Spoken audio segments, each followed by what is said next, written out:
Saludos a todos. Después de 8 meses desde mi último vídeo, os presento la que ha sido mi regalo colectivo de estas navidades, la BR 1189, conocida como la Cocodrilo o Cocodril, editada este año por la austríaca Jagendorfer. Una locomotora que no es precisamente barata y sin embargo luego no da los resultados que eran de esperar. Así que, si estás interesado en conocer cuáles son sus bondades y sus defectos, te animo a que veas este vídeo. ¡Vamos a ello!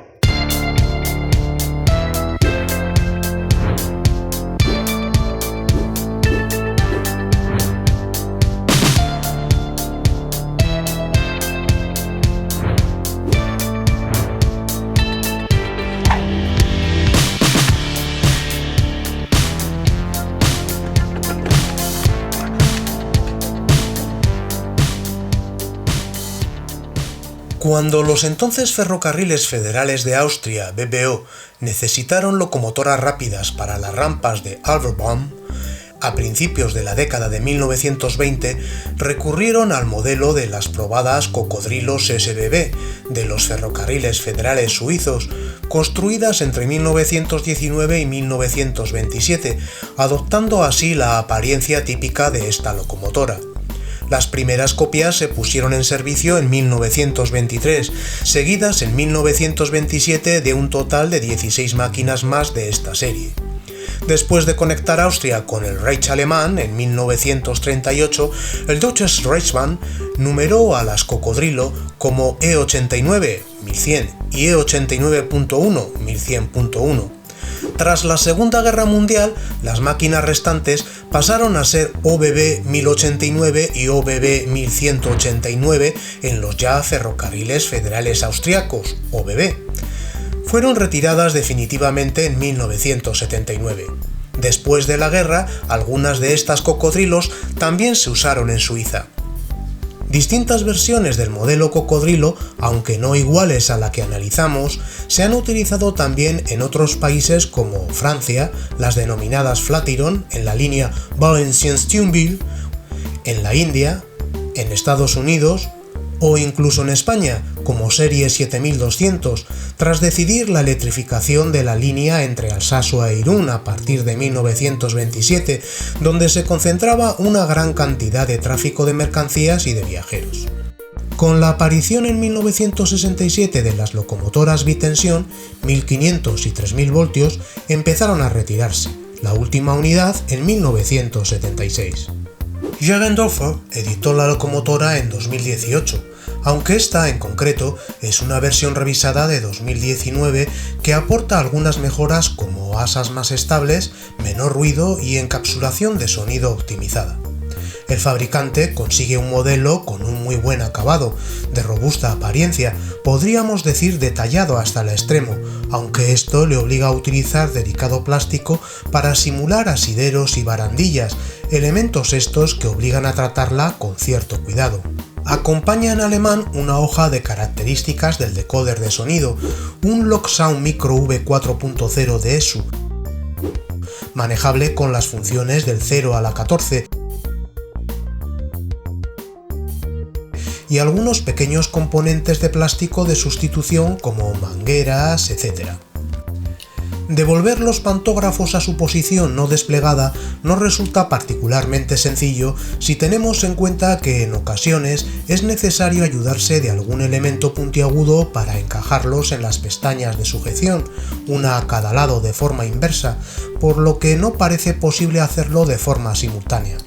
En cuanto a sus elementos motrices, dada su particular estructura, debido a la época de construcción más parecida a las vaporosas, van integrados en dos bojes superlargos articulados, de 6 ruedas cada uno, 4 más 2 con su propio bielaje y 2 más pequeñas en sus extremos a modo de guía. Así porta un par de aros de adherencia, uno en cada uno de los extremos de las 4 de forma cruzada, lo que no resulta suficiente para asegurar la tracción necesaria en algunas circunstancias, como veremos más adelante. Retirar las carcasas, son 3, no resulta complicado. Para la central, invirtiendo la locomotora, primero puede resultar conveniente separar los embellecedores amarillos, luego con un pequeño destornillador plano bastará con pulsar sobre al menos 2 de las 4 pestañas que la sujetan al chasis, las de uno de los lados. Ello nos deja al descubierto la placa base. Las laterales se descubren siguiendo el mismo procedimiento, solo tienen 2 pestañas, una a cada lado.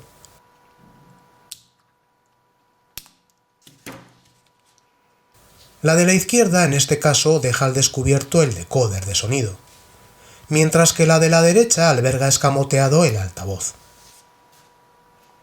Aprovechando la circunstancia, comprobamos el limitador de giro articulado, que no permite circular por debajo de R2. En el habitáculo central, en el encapsulado del motor, lo que impide un fácil acceso, pueden observarse los volantes de inercia. En los laterales, aparte de lo mencionado anteriormente y los cables, las placas LED de los faros. A pesar de lo visto, desaconsejo realizar esta operación, a no ser en un caso de extrema necesidad, ya que lo delicado de los elementos satélites hace que puedan dañarse fácilmente si no tenemos sumo cuidado en su manipulación. Para devolver todo a su lugar, nos podemos ayudar de, por ejemplo, unas pinzas para empujar las pestañas de uno de los lados con el fin de no tener que forzar las carcasas.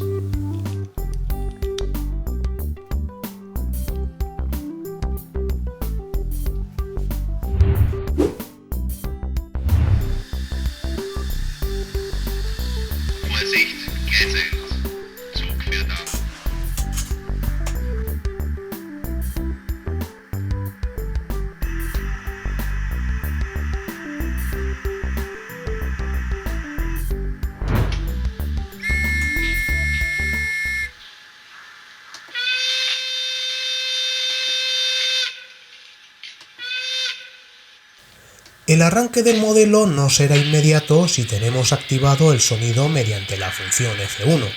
El decoder emite primero los ruidos típicos de subida del pantógrafo y contacto con la catenaria, para luego iniciar una aceleración progresiva, dotando así a la maniobra de cierto realismo, lo cual le lleva unos segundos.